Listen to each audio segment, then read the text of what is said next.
अब ये अचानक से क्या हो गया? आखिर उस सर्वे रिपोर्ट में है क्या और कैसे अचानक से जिनपिंग सबकी पहली पसंद बनते जा रहे हैं और डोनाल्ड ट्रंप पीछे हटते जा रहे हैं, यह भी समझना बेहद जरूरी है। तो ये 4 बड़ी पिक्चर आपके सामने आज रखूंगा, लेकिन सबसे पहले नजर डाल लेते हैं आज की 4 बड़ी खबरों पर।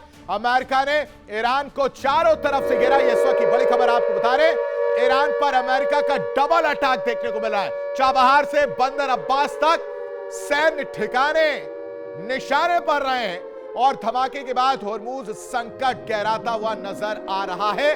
दूसरी तरफ ईरान की तरफ से भी पलटवार किया गया है। कुवैत, बहरीन, जॉर्डन, इन सभी जगहों पर अगर बात की जाए तो यूएस ठिकानों पर एक के बाद एक हमला किया गया और इन सब के बीच ईरान की तरफ से अमेरिका को नई चेतावनी भी दे दी गई। कहा गया कि लाल सागर अब जंग का नया मोर्चा बन सकता है। लेकिन जेडी वेंस का इजराइल पर भी बड़ा हमला देखने को मिला। कह रहे कि कुछ नेता युद्ध लंबा खींचना चाहते हैं, बातचीत को पटरी से उतारने की साजिश रच रहे हैं, अमेरिका को प्रभावित करने की कोशिश हो रही है। ये जेडी वेंस कहते हुए नजर आ रहे हैं अपने उसी सो कॉल्ड फ्रेंड कंट्री के खिलाफ जिसके साथ मिलकर इस युद्ध की शुरुआत की।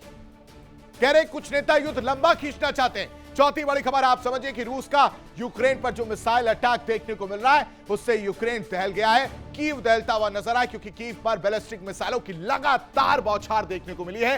कई शहरों पर एक साथ रूसी स्ट्राइक देखने को मिली है और पलटवार की तैयारी में यूक्रेन नजर आ रही है। लेकिन एक स्पीच, एक और बड़ी खबर, ट्रंप का सबसे बड़ा फैसला समझिए क्या कह रहा है। एयर स्ट्राइक के बाद अब ग्राउंड ऑपरेशन की तैयारी है, ये डोनाल्ड ट्रंप कहते हुए नजर आ रहे हैं। ये बड़ा फैसला जो है डोनाल्ड ट्रंप ने लिया है। कह रहे ईरान में घुसने की तैयारी में इस वक्त अमेरिकी सेना नजर आ रही है और ईरान में जमीनी जंग का काउंटडाउन शुरू हो चुका है।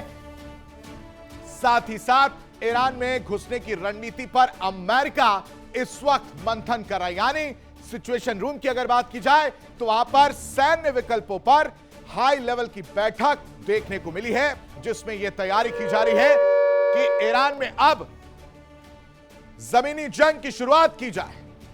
ईरान में घुसने की रणनीति पर अमेरिका मंथन कर रहा है कि किस तरह से अब हवाई हमले तो बहुत कर लिए, हवाई यानी एयर स्ट्राइक तो बहुत कुछ हो चुका है, तहस नहस कर चुके, लेकिन अब वक्त है बूट्स को ग्राउंड पर रखने की। यानी अमेरिका क्लियर एंड कट नजर आ रहा है। 90 मिनट, सिर्फ 90 मिनट दर्शकों, और ईरान के कई सैन्य ठिकाने धुआं धुआं हो गए। ग्रेटर टुम, खर्ग द्वीप, बंदर अब्बास, अहवाज, एक के बाद एक कई अमेरिकी हमले सब कुछ तहस नहस करते हुए नजर आए।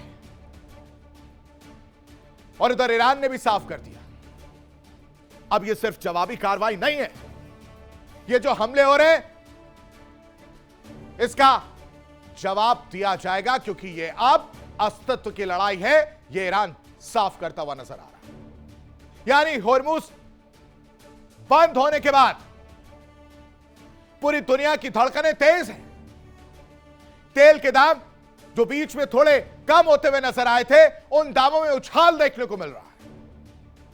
और पश्चिम एशिया एक बार फिर बारूद के ढेर पर खड़ा है। अमेरिका कह रहा है कि उसने मिसाइल ठिकाने तबाह कर दिए, यह अमेरिका का दावा है। लेकिन ईरान भी दावा कर रहा है कि उसने बहरीन, कुवैत, जॉर्डन, जहां जहां अमेरिकी सैन्य ठिकाने थे उन्हें निशाना बनाया गया। तो क्या सीजफायर की आखिरी उम्मीद खत्म हो गई?